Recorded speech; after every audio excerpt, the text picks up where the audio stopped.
I'm Jordan Sampson. I'm a composer, multi-instrumentalist. My name is Ethan Good. I'm a photographer and visual artist. This project started in 2019 as a mistake, as just a, a misfire of a Polaroid camera. But I didn't know how to recreate it. So there was this whole process of how do I recreate this? How do I figure this out again? Even though I've made a lot of those Polaroids, I still really have no control over it. It's just continuing to show up to the project and just exploring and testing and trying new things and then letting them develop and create their own narrative and their own story, and then just figuring out how it works and what it looks like.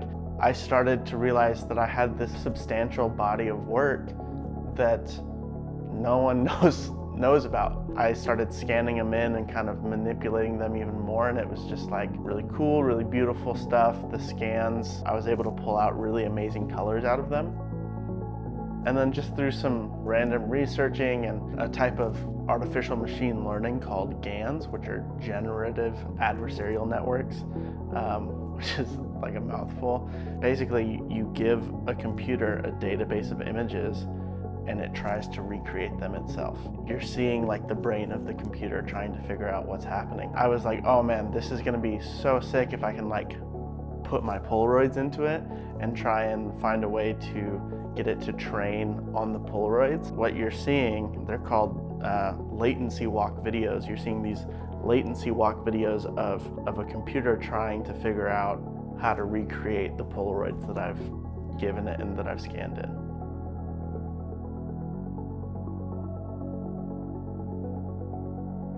I already was like in the mindset of like, it would be really cool to write some specific music for the visuals of this Polaroid. Originally, I was not thinking anywhere close to doing a full-blown show with all these projectors and a big party and like all these people coming. I just want some like non-copyrighted music that I can put to the visual to post on Instagram. Like that's all I was looking for at the time. So the first time I saw Ethan's work, I think it was a combination of two posts. I saw a still of one of the Polaroids that he was processing and scanning. And then another post was, I think it was a portrait shoot using a projector in the studio to overlay one of the videos using the Polaroids and just superimposing that over a portrait session.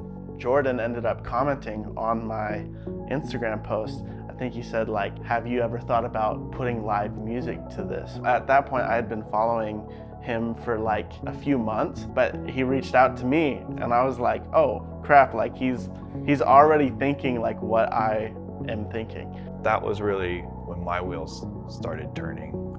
Like, oh, this could be like an immersive live thing. So I think it was really good for Ethan and I to start entering into rehearsals having really not a clear picture at all of what even would the nature of the collaboration be. We had a lot of very open-ended questions at the beginning. And it was like, here's this concept, here's this idea, here's this process that I'm going through, like let's see where it goes. When I first talked to Jordan about this, he was just like, that's awesome, I'm on board, let's figure it out. I think from the very beginning I was envisioning, some sort of projector, maybe like one projector filling up a wall or something. And at Flock Studios, there's a guy there, Cameron Ware, who runs Lightware Labs, and he does projection mapping like for his career. He's like a professional. And so I got coffee with him just to ask him like, if I had to buy one projector, like what's the cheapest projector I can buy and get like a good enough image, and what's the process? How do I go about this? And he just like, from the very beginning was like, bro, let's partner together. Let's do this. I want to help you. And ended up providing, I think at once we were done, it was like 6 top of the line, amazing projectors, and we ended up filling the whole studio space. It wasn't just like one wall. Like originally, I think my original vision was like, we're just gonna have that one brick wall, and then it multiplied and multiplied and grew, and then all of a sudden we had all these walls. Before the day of the show, we had previously only seen just 2 projectors next to each other, one wall to the left and one wall to the center. So much smaller scale. Even that though was really impressive, and it was really starting to give us ideas.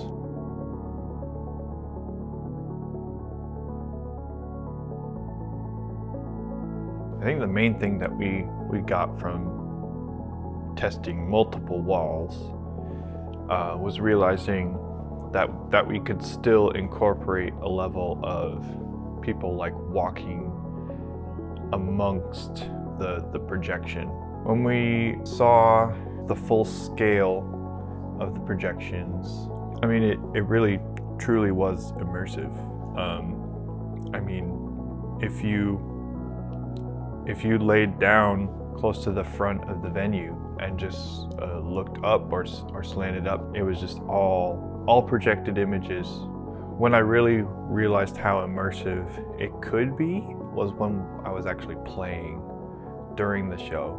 It was like I wasn't really taking in the visuals in my main focus point with my eyes. It was just, I was getting a lot of just peripheral. I think that felt more powerful and visceral, just being able to react to the visuals as if I was inside it.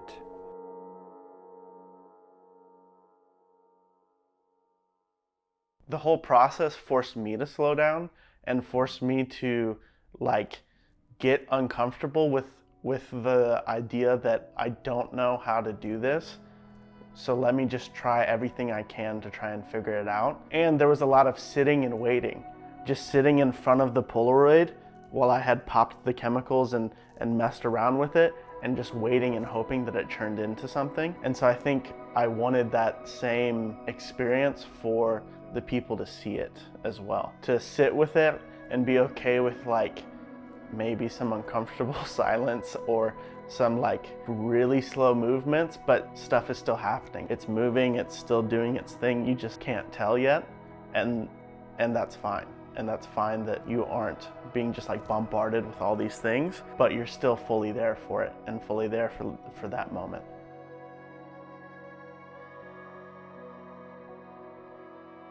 I've actually had some people give some feedback to me that they were wanting the meaning to be more spelled out. And we just wanted to put on a good show and really like, I think, inspire others and just have a space for people to come and just experience something that they haven't experienced before, and have the space and freedom to just like, there's no agenda here. We're not telling you what it means. We're not we didn't really even explain anything. We just started the show. Like it's such an abstract concept, and we didn't even try and explain anything to anybody. We were just like, play.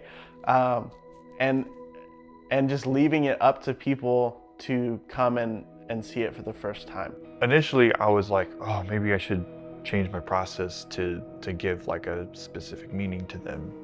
And then after thinking about it for a while, I just realized like, that's really not what abstract art is trying to do. They were looking at our art process as like a different thing and wanting to just be fed one single narrative. And we really, if they felt like they weren't getting that narrative, it's because they weren't. We weren't trying to at all. That's kind of like an interesting balanced dichotomy of like, do we put a narrative on something or do we not? Or do we let it be more of a collaborative effort of discovering between the audience and the creator?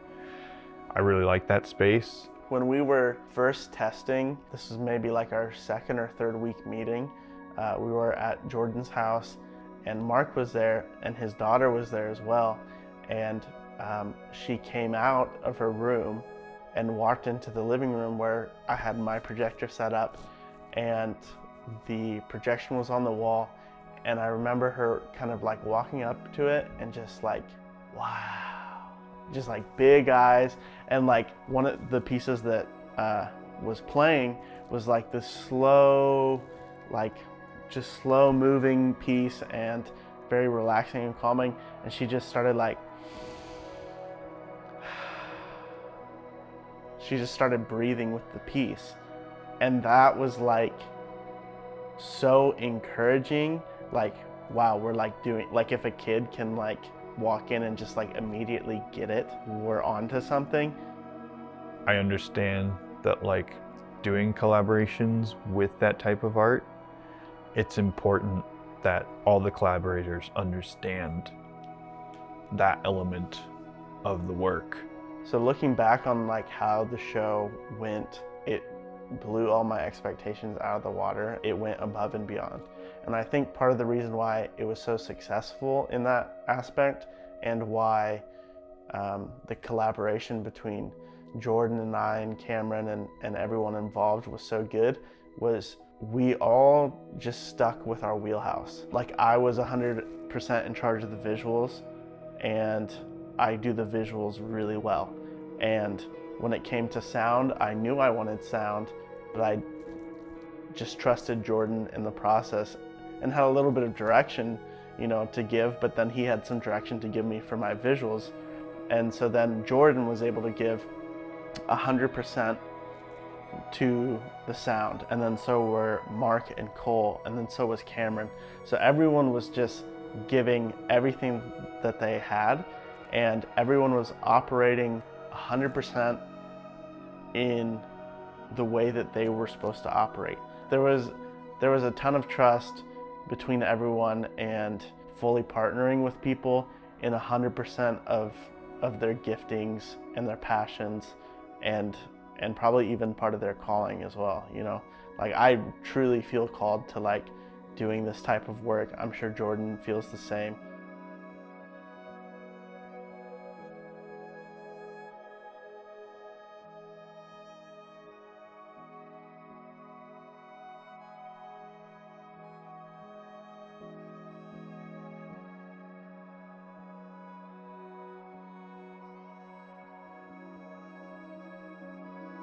So the show was such a success in my mind, and it was so exciting to have everyone come out, and I felt insanely supported and seen and loved, and it really blew my mind that we sold out.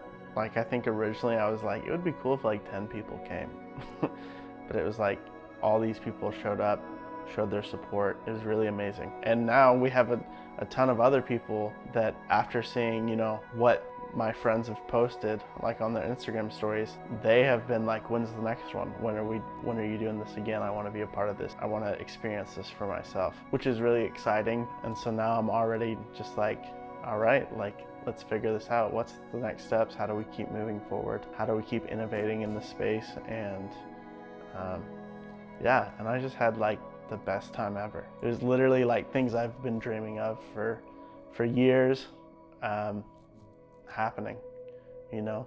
So yeah, so thankful for the opportunity and everyone that came out and everyone that was involved, and yeah, can't wait for the next one.